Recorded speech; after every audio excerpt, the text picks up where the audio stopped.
Bienvenidas, bienvenidos, qué bueno que nos acompaña aquí en el canal del Congreso. Corra la voz, llámele a la familia. Voy a tener una charla fabulosa.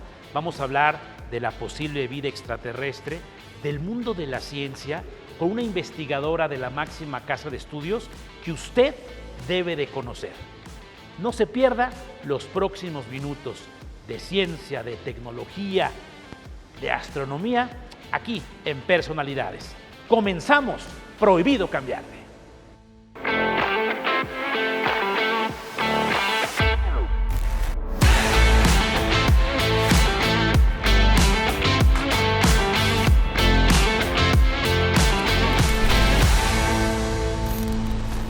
Bienvenidas, bienvenidos, qué bueno que nos acompañen una charla más aquí en el canal del Congreso. Hemos seleccionado a otra personalidad para presentársela a usted, estimado televidente. Y hemos ahora decidido meternos al mundo de la ciencia. La divulgación de esta hace que algunos jóvenes que estén interesados ahora en ir a la universidad piensen en la importancia de las ciencias exactas. Y la divulgación de la ciencia, por cierto, cuando se hace divertida, es decir, no aburrida, le ha dado la oportunidad a muchos jóvenes en el mundo y en particular en México a meterse en estas áreas que son completamente distintas a un abogado, a un contador, a un periodista.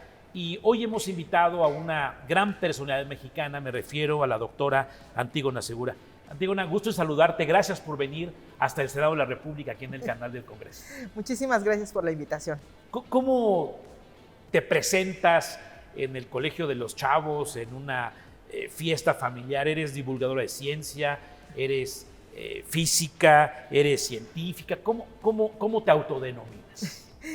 Pues en realidad Antígona nada más, pues no, porque mis múltiples personalidades que van desde señora que arregla cosas hasta divulgadora, astrobióloga, digamos que todo eso está abarcado pues en esta personalidad. No utilizo normalmente ninguna de las cosas que hago, pero diría que astrobióloga pues sería como la astrobióloga. La cosa que Esto de los títulos ya, licenciatura, maestría, doctorado y después a manera de un postdoctorado en los laboratorios, en los cubículos, para ti eso sale sobrando, ¿no? Pues ¿Te gusta que te digan vida, Antígona? Sí. ¿Antecedentes científicos en tu familia? En realidad no. Mi mamá y mi papá eran profesores, y mi mamá pues se encargó, pues, cuando había mi interés en la ciencia y en entender las cosas, pues mi mamá se encargó de llevarme a museos, que eran dos museos de ciencia. Aquí en la Ciudad de México teníamos en ese entonces el Museo de la Comisión Federal de Electricidad. Sí, el que está, para que se ubiquen las nuevas generaciones, a un costado de lo que conocíamos como la Feria de Chapultepec. Hoy tiene otro nombre, pero en pleno Chapultepec, que si uno cruza por periférico ve perfectamente esta noria enorme, ¿no? ¿Y cuál más? Así. Y el otro pues era el Museo de Historia Natural también, que está en Chapultepec. Y eran los dos únicos de museos hace 40 y tantos años. Y iba yo, o sea, mi mamá me llevaba bastante frecuentemente porque me encantaba la sala de astronomía y la sala de la naturaleza y la vida, o sea, todo lo que tenía que ver con entender el fenómeno de la vida y con y pues con las estrellas, el espacio. Tú cuando eras pequeña, a diferencia de tus amigas, a toro pasado, volteabas más hacia el cielo, te preguntabas más sobre los insectos, sobre la vida de los animales, por ejemplo. Sí, pues yo no sé si me preguntaba más. Lo cierto es que mi papá tenía una colección de libros de ciencia ficción muy amplia, y yo me devoré todos los cuentos de ciencia ficción y novelas que pude cuando era chica. No teníamos televisión en un principio, yo oía mucho la radio, por ejemplo, pero mi otra entretención pues eran los libros de ciencia ficción. Entonces creo que eso sí no lo tenían otras niñas de mi edad, ni niños, pues, ¿no? En general, tener esa disposición de todas esas historias fantásticas. Es interesante, tu papá tenía una colección de libros de ciencia ficción que eran eso. Era novela, pero en torno a los planetas, la vida extraterrestre, qué pasa al más allá.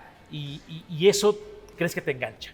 Sí, no, definitivamente fueron parte de mi alimento, ¿no? Los viajes en el tiempo, los experimentos genéticos, o sea, todo. Yo me encantaba, por ejemplo, la genética me gustaba mucho también, pues, ¿no? Entonces, sí hubo, digamos, hubo un interés de mi parte que fue fomentado por, pues, de diferentes formas por Antígona, mi familia. no me dejarás mentir que desde el inicio de la humanidad hasta mediados del siglo pasado, fue muy lento el avance.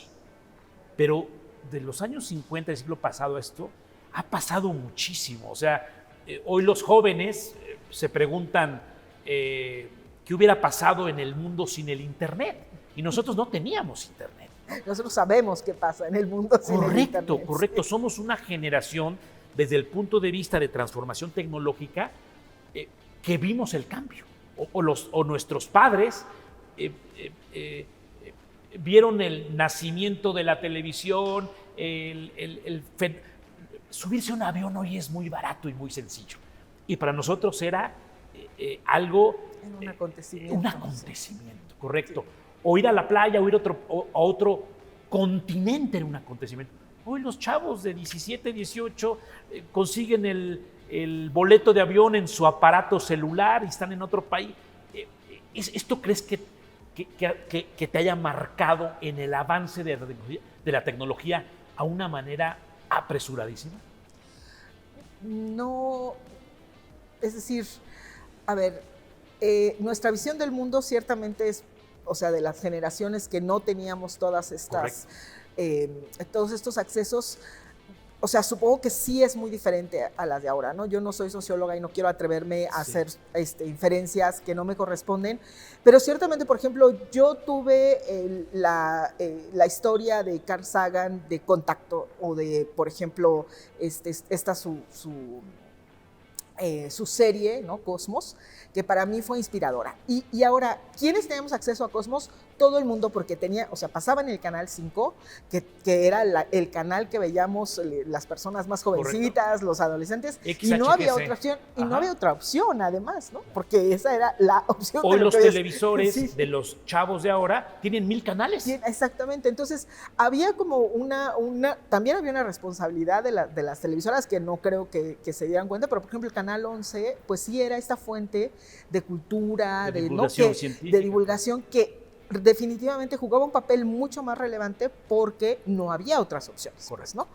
Y entonces ahora, claro que las opciones son un montón y entonces uno puede elegir nunca ver nada de divulgación científica, ¿no? Porque si quieres ver divulgación científica te tienes que ir a canales muy específicos o horarios. Oye, Antígona, y te la cambio. ¿No? Y si quieres especializarte en ciencia y en cultura, hay canales exclusivamente dedicados a ellos. Sí, exactamente. Entonces, yo creo que de hecho ahora es un poco más complicado porque tienes que tener el interés específico e ir a buscar esos productos, porque si no, lo que te vas a encontrar es cualquier ya entendía dónde vas. Antes prendías el televisor y lo único que había en Canal 11 era ese programa.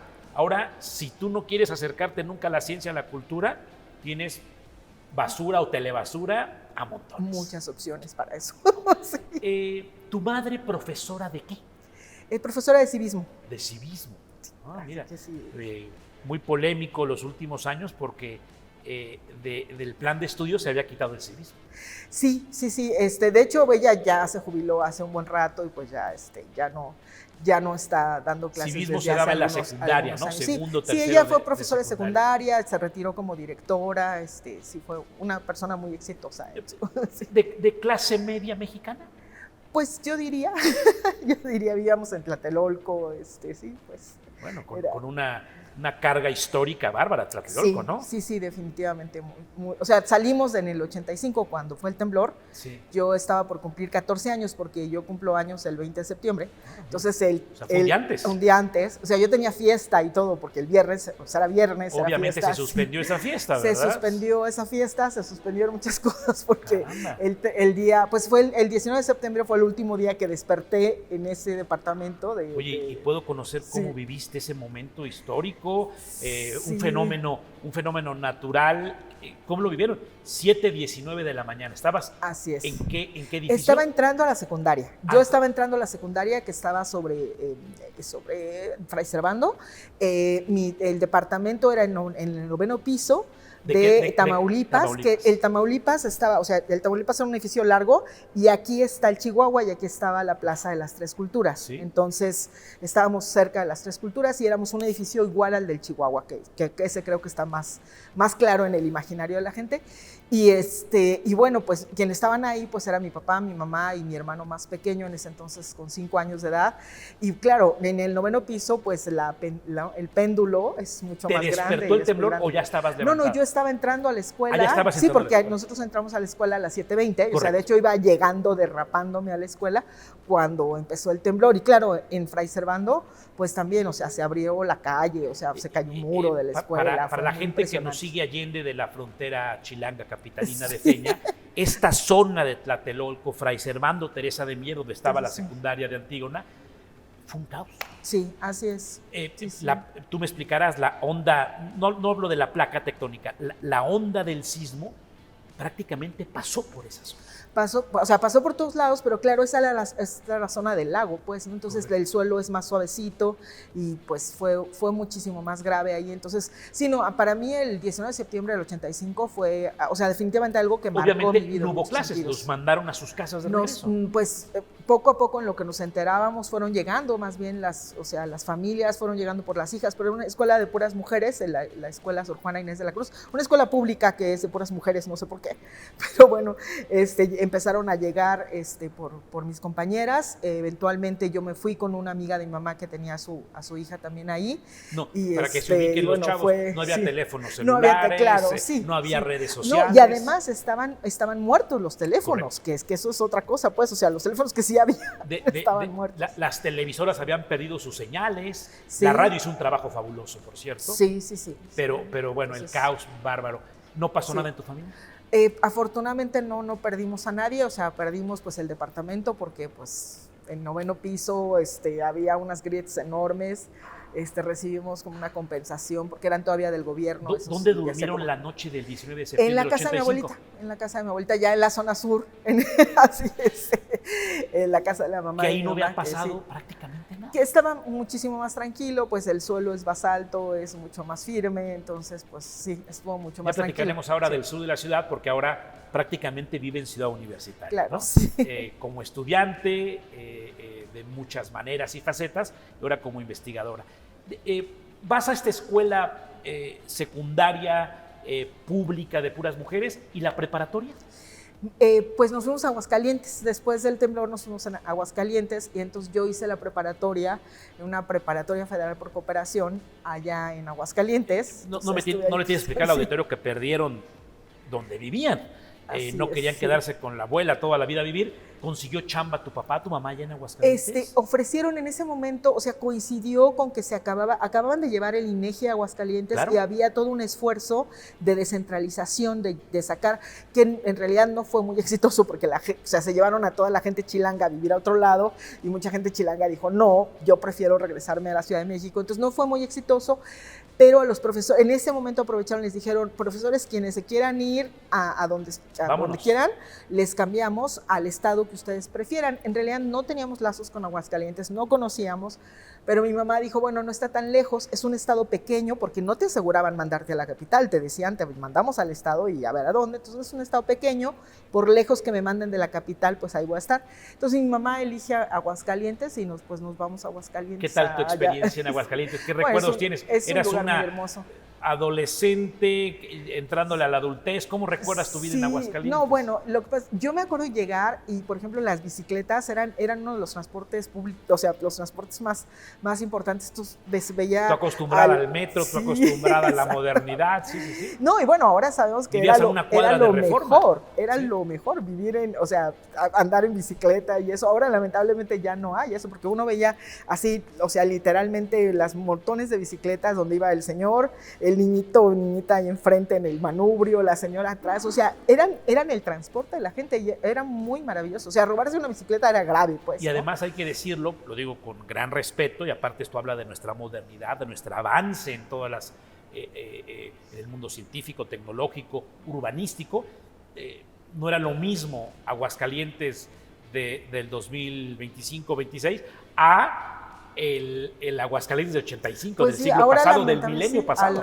lamentablemente ya no hay espacios para bicicletas, que definitivamente, o sea, la modernidad debería ser darle espacio a todos esos vehículos. ¿Has regresado últimamente a Aguascalientes? Ha cambiado Sí, bueno, muchísimo, regreso porque mi mamá vive allí todavía, mis hermanos, entonces sí, todavía pues regreso a Aguascalientes. Bonito Sí. recuerdo. Sí, sí. No, pues. Era la edad donde ya tenías amigos, amigas, y después se acabaron y ahora conseguir nuevos cuates allá. Pues, ¿Te recibieron bien? ¿Fue recibida bien la chilanga? pues, teníamos nuestra fama, pero... ¿Y la universidad dónde? En San Luis Potosí, porque en Aguascalientes no hay física, yo tenía que estudiar algo, o sea, yo no sabía si quería hacer biología o quería hacer física o astronomía. Para estudiar astronomía hay que estudiar física primero aquí en México. Para estudiar astronomía primero tienes que ser físico. Exactamente. ¿De acuerdo? Entonces, pero yo no sabía si quería estudiar biología o astronomía. Entonces, podía meterme directamente. Hay una gran liga de la biología y la física. Claro. La cuestión es que si uno estudia biología es más difícil entrar a la física o a astronomía, que si uno estudia física uno puede encontrar las conexiones hacia la biología o hacia la astronomía. Por eso me decidí hacia la física, porque era como el lugar que me daba todavía más opciones, porque no estaba decidida. Aquí empieza el problema. Física, biología, astrofísica, esto ya es para gente que está ligada al diablo. Pero la física está ligada a toda actividad humana. Si yo pongo aquí este papel y lo dejo caer, es física. Pero, ¿qué? ¿Traen un chip ustedes? ¿Nacieron con un chip que se preguntan de todo a todas horas?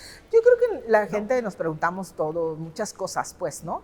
Y a algunos nos interesan más ciertas respuestas que otras, ¿no? Entonces, por ejemplo, hay gente que seguramente le interesa más responderse cómo funciona una sociedad, ¿no? Entonces se vuelven politólogos, sociólogos, o cómo nos comunicamos mejor con la gente, se vuelven comunicados. O sea, yo creo que un negocio. Sí, ¿no? Entonces yo creo que preguntas tenemos todas las personas y algunos pues decidimos ir a responder cosas en particular. Por ejemplo, yo encuentro sumamente complejo entender a una sociedad, entender a las personas. A mí eso me parece muchísimo más complejo que entender un fenómeno que se explica con matemáticas. Pues no, o sea, las matemáticas no representan la complejidad que representa una persona, por ejemplo, ¿no? Claro. En términos de sus opciones, de cómo vive. ¿Qué le dices a este jovencito que dice, ay, me encanta todo menos las matemáticas en la secundaria? ¿Qué responderías? Creo que nos han enseñado muy mal las matemáticas. Eso las matemáticas son muy hermosas y cuando uno vayan, o sea, quienes puedan venir a la Ciudad de México o estén aquí en la Ciudad de México, vayan a la sala de matemáticas del Museo Universum de la UNAM y de verdad que van a cambiar su concepto. Yo es lo primero que le digo a la gente, vamos al museo, vamos a la parte de matemáticas y casi siempre la gente repela y me dice, no lo sé, nada. Y luego no los puedo sacar de ahí. Lo que les digo es, entran 5 minutos y si ustedes no encuentran nada interesante, nos salimos. Y 1 hora después les digo, ya no me quiero ir, ya no me quiero ir Antígona. Porque yo sé eso que acabas de decir es fundamental. ¿Crees que políticamente hablando hemos cometido un error? Desde el punto de vista de la pedagogía nos hemos equivocado a enseñar mal las matemáticas, las hacemos muy aburridas. Pareciera que si no pasas el examen porque no te aprendiste la fórmula, eres un burro. En otros países la divulgación de la ciencia es divertida y aquí no lo hemos hecho. Sí, pero además, bueno, porque una cosa es la educación y otra cosa es la divulgación de la ciencia y creo que tienen ámbitos separados, pero una cosa muy importante en la educación, creo que en general, es que solamente hay una forma de enseñar y no hay una sola forma de aprender. O sea, las personas somos diferentes y hay gente que aprende, o sea... ¿Por qué una sola forma de enseñar? Porque pues así está establecido, pues, ¿no? Entonces la persona que enseña, ¿no? Pero nos hemos equivocado. Nos estamos equivocando, por supuesto, pues, ¿no? Porque, o sea, a mí sí se me hacía muy fácil decir las cosas abstractas, por ejemplo, pero había personas que necesitaban tocar, experimentar, ¿no? Claro. Y entonces para esas personas no había una opción de decir, bueno, mira, te voy a enseñar el binomio cuadrado perfecto con este cubo. Vamos a desarmar este cubo y vas a ver el binomio cuadrado perfecto. Entonces, si nosotros hubiéramos tenido esa opción, pues, ¿no? El mundo se hubiera abierto para muchas personas que en ese momento decían, A más K cuadrada más B cuadrada, ¿qué es esto? Pues, ¿no? Entonces le dices, mira, aquí está, este es tu A, esta es tu B, este es el A cuadrada, este es el B cuadrada, ahora vamos a sumarlo, vamos a hacer. Y entonces, ahí está, mira, ya lo vi, ya lo entendí, pues, ¿no? Entonces hay muchas formas de enseñar y ese es el problema, que pues nos limitamos a una nada más. Las nuevas generaciones van ahora a un museo y traen una tableta con GPS y les obligan a tocar. Es divertido. Antes ibas a un museo y hasta callar. Ahora te diviertes en el museo. O sea, la experiencia de un museo no es aburrido, es algo muy divertido sobre cosas que nos pasan a nuestra alrededor. Sí, aprendemos haciendo. Pues, aprendemos ¿no? haciendo. Es la idea. ¿Y estudias física entonces en la Autónoma de San Luis Potosí? Así es. ¿Cómo te fue en la carrera? Bien, muy bien, fui la mejor de mi generación. Caramba. Sí. Oye, Sí. déjame hacerte la pregunta que muchos seguramente están esperando. ¿Eras muy nerd? Pues sí, digo, ¿Sí? o sea, me gustaba, ¿no? Me gustaba trabajar o sea, me gustaba aprender cosas, me gustaba resolver problemas, pues, Ajá. ¿no? Entonces, cuando preguntaba me sentía algo que se supone que debería saber toda la clase, la que levantaba la mano era Antígona. Se A volteaba la veces maestra. sí. A ver, Antígona, ¿qué pasó con esto? ¿Sí? A veces sí.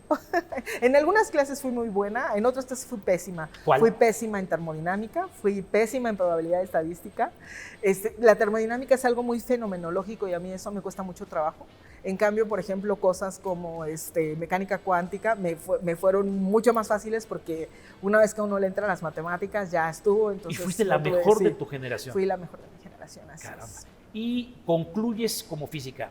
Papás, ya está aquí mi título de física. ¿Y después? Pues me fui a estudiar una maestría, ¿A dónde? pues ya me vine a la Ciudad de México, me regresé a la Ciudad de México, quería estudiar la maestría en astronomía, me decidí finalmente por astronomía, dije, bueno, voy a dejar la biología, conocí a Miguel Ángel Herrera, que fue a dar una conferencia allá. Que por cierto lo he a San entrevistado, Luis es Potosí. un personajazo. Sí. Un hombre fundamental para el área astronómica de la UNAM, ¿no? Sí, pues para la divulgación Ah. de la ciencia. Entonces, bueno, con Miguel Ángel nos fuimos o sea, él fue a San Luis Potosí, lo invitamos porque también estuve en la organización de cosas ahí en la facultad. Y me dijo, bueno, ¿por qué no vienes a trabajar con nosotros? Y entonces, pues, hice como una pequeña estancia con él y con el doctor Arcadio Poveda, que también, pues, fue un personaje muy importante de la astronomía mexicana y de la astronomía internacional, de hecho.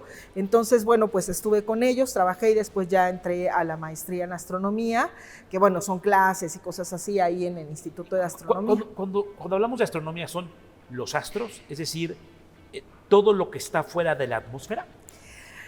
Sí y no. A ver, lo que pasa es que durante mucho tiempo la astronomía era del sistema solar hacia afuera. Ok. O sea, no el sistema solar. Nada, entonces no es de aquí Ni el para Sol ni afuera. los 9 no. planetas, de ahí para afuera. Exactamente. Ajá. Nada de eso, no cometas, no nada de eso, sino que Pero pues, el Sol era, es un astro, ¿no? Sí, o sea, se estudia, pero era como la física solar, digamos, y Ok. se utiliza para entender algunas cosas de las ¿Y ahora qué es la estrellas. astronomía? Y a partir de que encontramos planetas alrededor de otras estrellas, entonces buscar exoplanetas, que se llaman, pues entonces ya se ha vuelto como a unir, porque necesitamos, para entender los exoplanetas, necesitamos entender los planetas del sistema solar, ya como cuerpos que se podemos generalizar para entender otros planetas fuera de este sistema solar. Entonces ahora la astronomía y la geofísica, ¿no? Los estudios planetarios están un poquito más unidos que antes, pues, ¿no? Pero, o sea, todavía seguimos estudiando cosas fuera del sistema solar, pero ahora, o sea, definitivamente necesitamos utilizar todos estos cuerpos del sistema solar para entender, pues, los otros de afuera.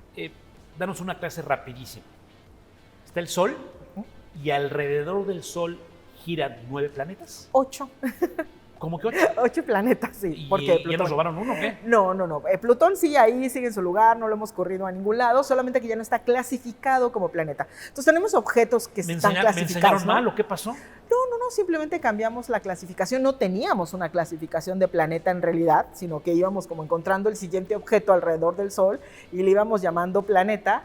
Y después nos dimos cuenta que había objetos como Plutón, más allá de Plutón, que eran similares a Plutón. Entonces la pregunta es, ¿todos esos son planetas o este no es planeta y es parte de otro grupo? Entonces ahora se llaman estos objetos transneptunianos, que están más allá de Neptuno, y en particular Plutón es lo que llamamos un planetoide, pues está cerquita de ser planeta, pero no es planeta. ¿El Sol es una estrella? Así es. ¿Y qué distancia hay, para darnos una idea, del Sol al primer planeta de nuestro sistema, que es Mercurio. Es como la mitad de la distancia entre el Sol y la Tierra. O sea, la distancia entre el Sol y la Tierra le llamamos una unidad astronómica. Ok.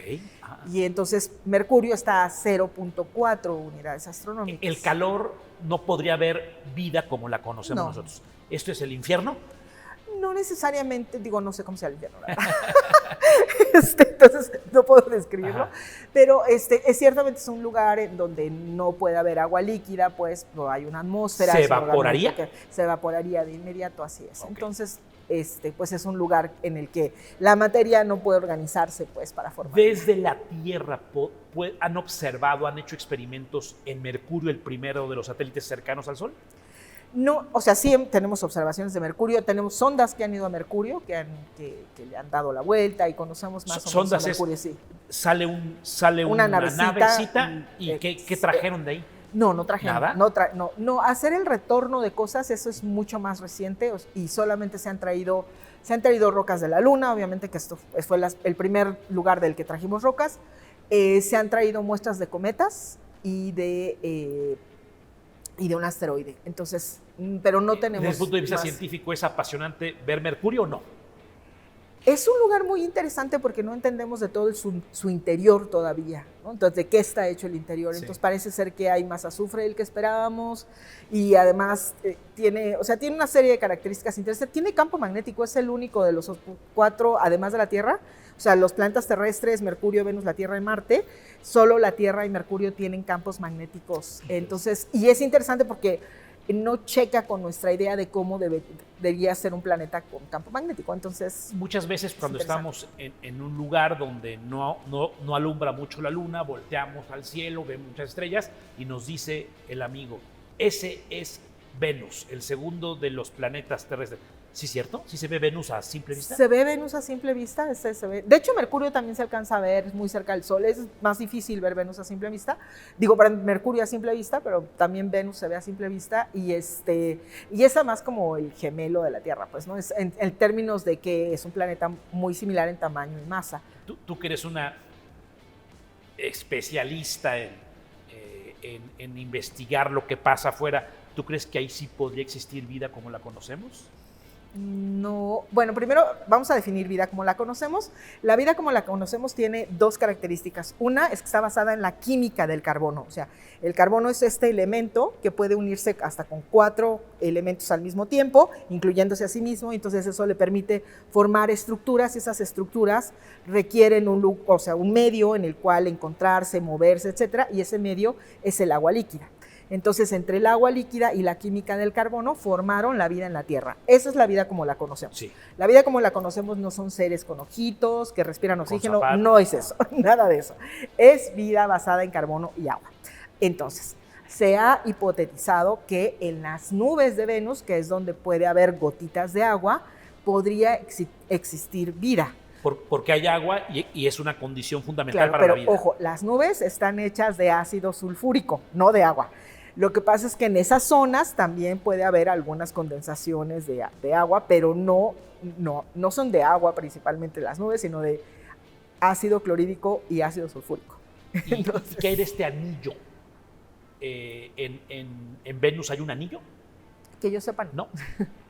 Mercurio, Venus y después estamos nosotros. La lejanía, ¿cómo dijiste? Una unidad de distancia. Una unidad astronómica. ¿La Tierra es la perfecta para que exista esta vida? Es decir, por la lejanía al Sol. Si estuviéramos más cerca, nos quemaríamos. Si estuviéramos más lejos, estaría frío, ¿no?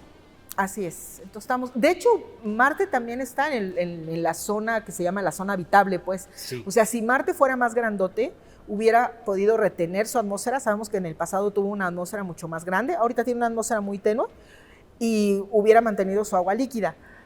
Ahorita no es habitable, no porque no esté a la distancia correcta, sino porque es muy pequeño y perdió su atmósfera. A ver, si tuvieras que explicarnos a los principiantes, el planeta Tierra es una pelota de forma de un balón de fútbol americano.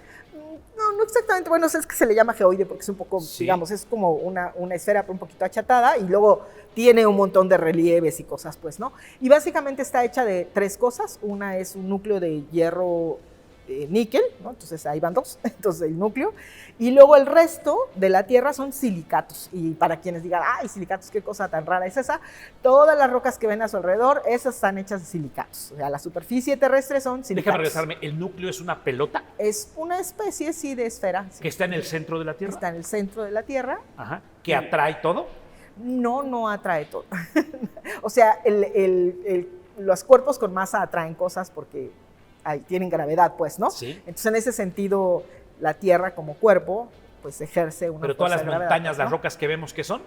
Son parte del relieve de la Tierra, pues, ¿no? Entonces... ¿Y qué porcentaje de agua y qué porcentaje de tierra tenemos en esta pelota llamada Tierra? El agua es menos del 1% de toda la masa de la Tierra.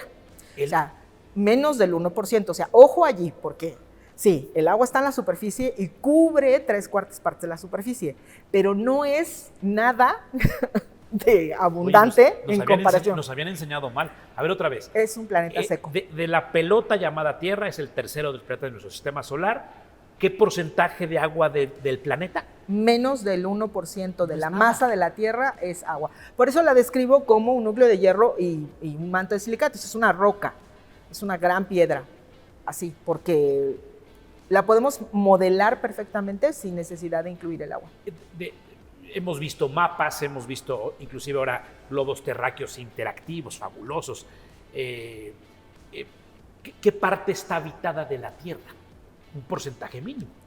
Así es. Bueno, ¿habitada por quién? Por seres humanos. Por seres humanos, mínimo. sí. Sí, es mínimo. Bueno, pero en los seres mares, vivos, que es los la seres vivos superficie, abarcan hay animales que seguramente ni hemos clasificado. Ustedes los individuos no han clasificado. No, de hecho, la parte menos conocida de la Tierra es justamente los océanos. O sea, es poquita agua, pero los océanos no son cualquier cosa, pues, claro, en términos humanos, de escala humana. Eso es interesante. Pues, ¿no? Lo menos explorado del planeta Tierra es las aguas. Uh-huh.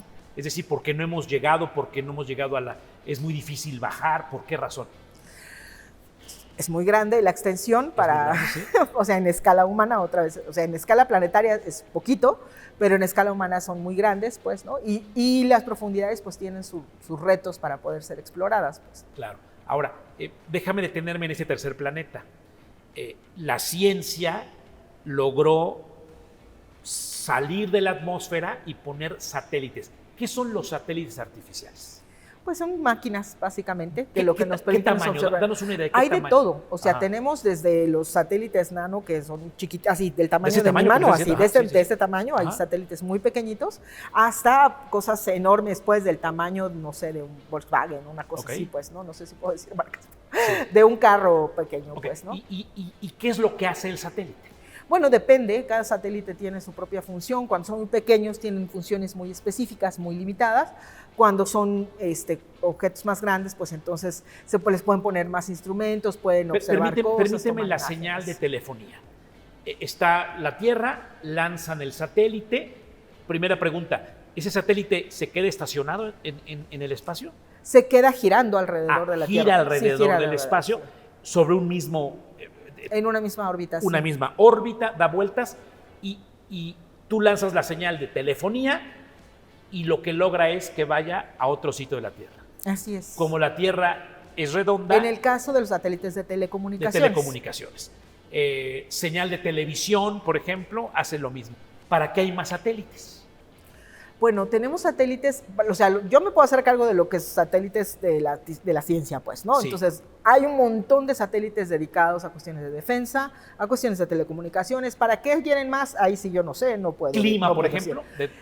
Pero, por ejemplo, en nuestro caso, para cuestiones científicas, efectivamente se observa la Tierra para saber cómo están cambiando, por ejemplo, las poblaciones de vegetación, cómo están los contaminantes, se monitorea en general la atmósfera, pues, ¿no? Entonces, los satélites que ponemos para la observación de la Tierra en términos científicos es para obtener toda la información que podemos de ella para poder predecir desde cuestiones climáticas como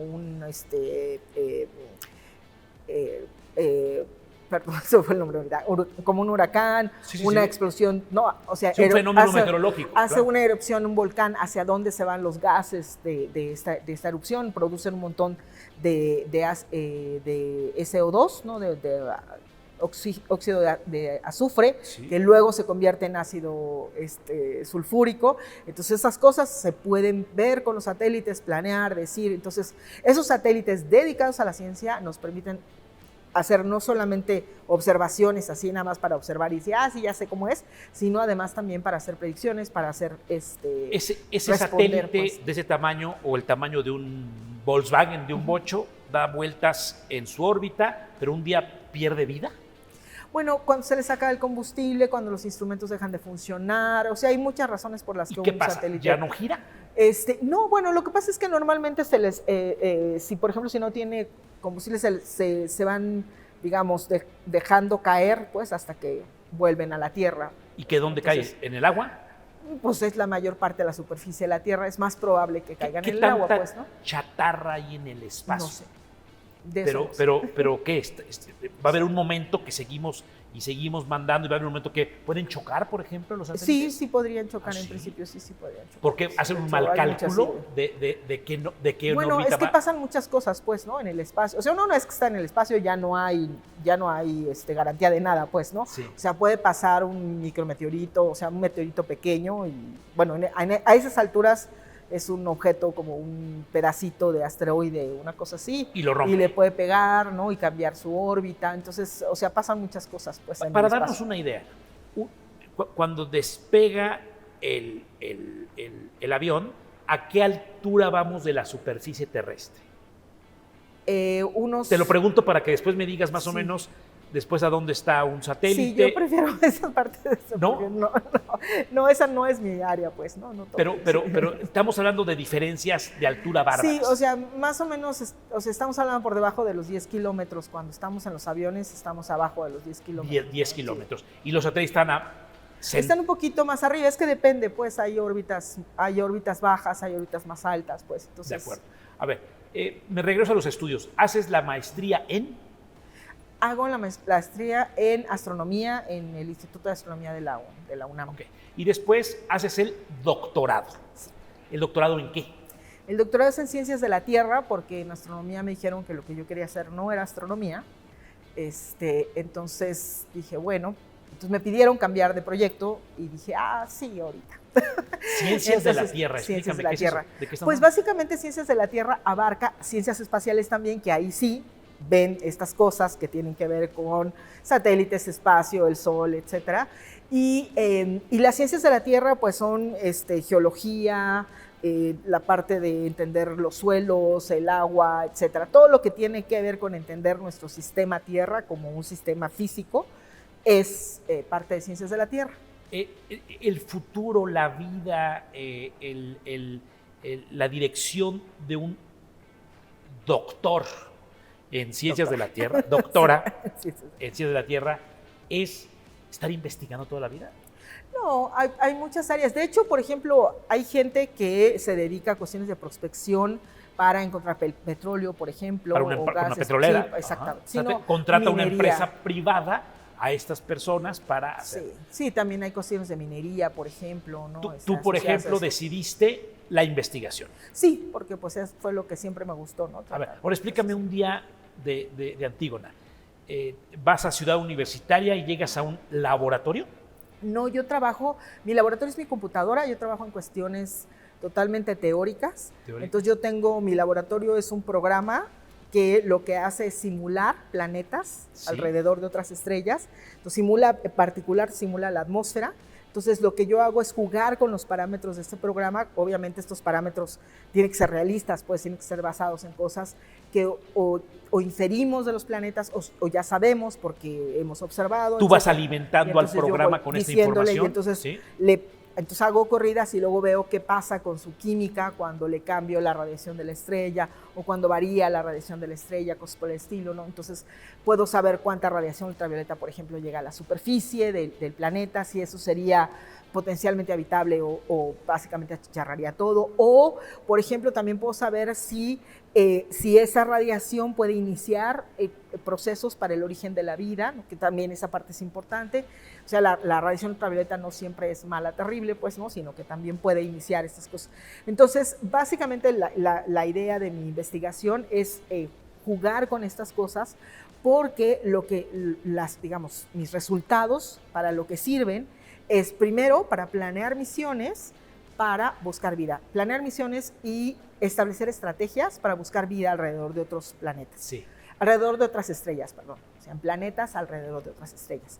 Y luego, además, esa información va a servir para analizar los datos que vengan de observaciones cuando tengamos los instrumentos para poder hacer eso. Y tú lo que ves en tu pantalla con estos juegos, estas simulaciones, ¿las escribes? ¿Las publicas? Sí, eso es algo que tenemos que hacer toda la gente que trabajamos en ciencia. Okay. O sea, una vez que ya obtuve un resultado, hay que escribirlo, hay que mandarlo a una revista, se revisa por otras personas. Son los famosos expertas, artículos científicos en por revistas pares. especializadas. Así ¿Cuántas es. de estas has publicado? 35 hasta 35. la fecha. Y al mismo tiempo tú estar leyendo todo lo que mandan los colegas, ¿no? Así es. Es decir, es una vida de constante estudio, también ¿no? me toca hacer evaluaciones y así. Entonces, Ok. esa es parte. Ahora, déjame entrar a un terreno que seguramente va a disfrutar nuestro amplio auditorio, que es el tema de tu vida como mujer. Ahorita dije yo doctora. Y esta parte feminista, de estudiosa de la física, de la astronomía, haber logrado inclusive el doctorado y tu vida de feminista, ¿qué tan complejo ha sido la parte de ser mujer para lograr esta posición de investigadora y haber logrado el doctorado? Bueno, ciertamente fui ciega a muchas cosas durante mucho tiempo. Yo fui la única persona, o sea, durante la carrera de física yo era la única mujer.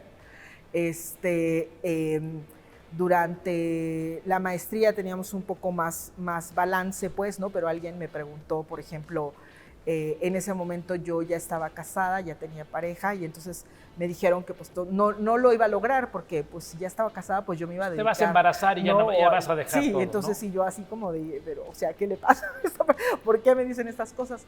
Y pasó mucho tiempo. De hecho, mi primera, yo estuve con el doctor Miguel Ángel Herrera, el doctor Poveda, luego el doctor Rafael Navarro González, ¿no? Que fue mi asesor de doctorado. Yo no tuve un ejemplo, digamos, de una investigadora como jefa de grupo hasta que llegué al segundo postdoctorado. O sea, todo mi primer postdoctorado lo hice con un investigador hombre, y hasta mi segundo postdoctorado fue cuando empecé a trabajar con mujeres, y todavía pasaron muchísimos más años para que pues yo pudiera darme cuenta de cómo estaba, o sea, digamos, uno lo vive, uno está ahí inmerso, y a veces uno se pregunta, bueno, ¿por qué soy la única mujer aquí? ¿O por qué esperan que yo les sirva café, o que yo vaya, o que yo organice ciertas cosas, pues, ¿no? Entonces, o sea, todas estas cosas las vine a reflexionar muchos años después de que me separé, después de que empecé a convivir con mujeres feministas, lesbianas, ¿no? Después de que yo misma me reconocí como lesbiana, y entonces empecé a convivir en estos círculos en donde no había hombres, y a ver la diferencia. Era un ¿no? mundo de machos. Un mundo de varones. Bueno, es que yo vivo en ese mundo, pues, o sea, Sí. yo soy la única mujer investigadora de mi área, de mi departamento, Puros soy la varones. única mujer, ¿no? Entonces, estamos hablando de un instituto que tiene 8 mujeres, la mayoría están en el departamento de química, en los departamentos de física vemos 2 mujeres, Sí. pero hay 4 departamentos de física. O sea, eso significa que hay 2 departamentos que no hay mujeres. Sí. Y entonces, y esto no es de ahorita, esto lleva 50 años, Claro, pues, décadas. y además, pues tampoco ha tenido visos de mejorar, apenas estamos haciendo cosas de manera activa, pues, ¿no? Quienes te Cambiarlo, siguen, por ¿no? ejemplo, ya hay más estudiantes de la carrera de física en la UNAM, mujeres. De hecho, el porcentaje se ha mantenido alrededor de 20% en la carrera de física. Ahorita no sé exactamente cómo están los números, no los he revisado, Pero seguramente más o menos pasa andan lo en que 20%. deseaban los machos. Ya te casaste, ya te embarazaste, Bueno, ya las eres mamá y estudiantes ya sí. no continuaste la Las carrera. estudiantes siguen recibiendo comentarios muy desagradables de Correcto. algunas personas, pues, ¿no? Y bueno, la tarea ahorita, pues, es crear ambientes diferentes, pues, ¿no? Para que todas las personas se sientan cómodas. O sea, porque todos llegamos a la ciencia porque nos apasiona entender el mundo. O sea, no llegas a pelearte con la gente, llegas a querer estudiar y aprender el mundo, pues. Entonces, la idea es que todas las personas que lleguen tengan exactamente las mismas oportunidades y no haya unos que solamente tengan que preocuparse por resolver la ecuación y haya otras que tienen que preocuparse por eso y además por cuánto tiempo se tardan, porque pues en el camión les dijeron, porque llegan a la escuela y tienen un compañero que no las deja de fastidiar, porque, no, o sea, ese tipo de cosas hacen que ya el piso no sea parejo desde ahí. Pues. Caramba, pues este tema en particular merece la atención del auditorio y de este reportero, porque abriste camino, pavimentaste y ojalá esto ya no se detenga, que no tenga vuelta atrás, más en un país, bueno, en Latinoamérica y en un país muy en particular como México, que ahorita estamos hablando de la astronomía, de la ciencia, de la pero está en todas partes. Todos lados. O sea, la ciencia de los Estados Unidos o europea no se salva de tener acosadores, de tener, o sea, las mujeres en la ciencia en todo el mundo enfrentamos problemas muy similares. Pues nuestro homenaje particularmente en esta área, te felicitamos, Antígona. Oye, antes de irnos, quiero que le expliques al auditorio, volviendo a la ciencia, al avance de la tecnología, cómo la modernidad les ha ayudado a ustedes. O sea, hoy hay un señor que es el más rico del planeta, que tú si le pagas una nave, te manda en su nave y aterrizas minutos después en la Tierra. Bueno, en la superficie terrestre. Quiero ser cuidadoso con las palabras.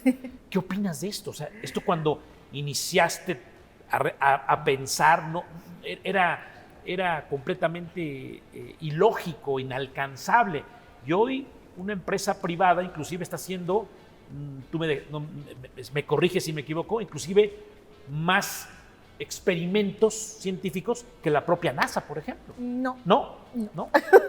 No, en realidad, o sea, la privatización del espacio no le ha dado prácticamente nada a la ciencia. La privatización no le da cosas a la ciencia. O sea, yo creo que en este momento es muy importante tener muy claro que debe ser el gobierno o sea, los gobiernos quienes den los mayores fondos a la ciencia y quienes mantengan el conocimiento de manera pública, porque entonces coincido contigo, pero los porcentajes que dan los estados que no dan votos a la ciencia y vayamos más allá, a la cultura y a la divulgación, pues te das cuenta que no es cierto. Coincido contigo que deberían de ser los estados, un porcentaje, pero qué bueno que lo está haciendo un multimillonario, ¿no? No, de ninguna manera que bueno, no, en absoluto no que bueno, porque primero hay una idea detrás de eso de explotación, o sea, estas personas suben al espacio y bajan, no hacen nada. O sea, no hay ningún avance a la ciencia. Es un tour para la ciencia, le representa cero. Y no solo representa cero para la ciencia, representa utilizar toda una serie de recursos que podrían haber sido utilizados para la ciencia o bien que son extraídos de zonas, sobre todo del sur global, que ya han sido explotadas desde, ¿no? Entonces, tenemos que ver sobre quién estamos construyendo el conocimiento científico. El conocimiento científico tecnológico, por ejemplo, en este caso, no solo no se construye conocimiento, sino que además son tecnologías que le cuestan a la gente en términos de su calidad de vida, pues, ¿no? Entonces, estamos explotando y sacando recursos para mandar un cohete de lugares en África, en Sudamérica, etcétera. ¿Para quién? O sea, para que estos tres tipos se vayan y digan, ay, si bien espacio y las estrellas, la Katy Perry subió y bajó. No, eso no le aporta nada a la ciencia. Eso no le aporta nada a la ciencia y nos cuesta mucho como humanidad. O sea, esas cosas deberían estar prohibidas porque nos cuesta mucho como humanidad. A ver, ¿y qué ha pasado con esta carrera espacial entre Estados Unidos, Rusia? Hay una percepción de los que somos novatos en esto, neófitos, de que están detenidos. No están detenidos. De hecho, digo, de Rusia no sé mucho hacia dónde van, pero por ejemplo, la parte de Estados Unidos, o sea, definitivamente la NASA, bueno, ha traído muestras, ¿no?, de otros cuerpos planetarios, pero no solo eso, ahora tenemos otros agentes que están jugando. Japón ha hecho cosas maravillosas, uno de los mejores sondas, instrumentos para estudiar el Sol es japonés. También los japoneses han mandado sondas para estudiar, por ejemplo, cometas, traer muestras a la Tierra. La India ya mandó una misión a Marte, los chinos ya mandaron misiones a la Luna, es decir, el espacio ya no es exclusivamente de estas dos potencias, lo cual me alegra mucho, y ahora hay un montón de gente más que está metida, y, o sea, gobiernos que sí quieren entender cosas del mundo, entonces, del universo, pues, entonces, pues ahí hay mucha gente. Bueno, yo quiero hacer un festejo a manera de colofón de este programa. Uno, a ti, Antígona, terminamos mucho y por eso eres parte de esta serie de personalidades, sobre todo una feminista al interior de la ciencia mexicana. Ya escucharon ustedes el trabajo que le ha costado y lo que sigue haciendo para combatir estos, pues, problemas del machismo latinoamericano y en particular el mexicano. Eso es un homenaje a este programa para ti, Antígona. Y número dos, que hemos logrado hablar de ciencia una hora. O sea, parecería, y quien logró estar aquí desde el principio del programa hasta este momento, que es el final, ha sido interesante, ha sido divertido. Claro, hay cosas que te cuestionas y qué bueno si alguien ahorita va a la computadora a investigar o recurre a un libro o te busca. Es decir, parecieran temas muy alejados a nosotros, pero no lo son. Son de la vida diaria. Es de que festejo estas cosas, tu vida, tu éxito como científica, y que hemos logrado a través del canal del Congreso poder hablar de ciencia y divulgación de esta. Gusto saludarte, Antígona. Gracias. Y gracias a usted por su sintonía. Yo lo quiero invitar de manera muy respetuosa a que siga Personalidades, y aquí nos encontramos en la próxima. Gusto saludarte. Gracias, Gustavo. Pásenla bien. Hasta luego.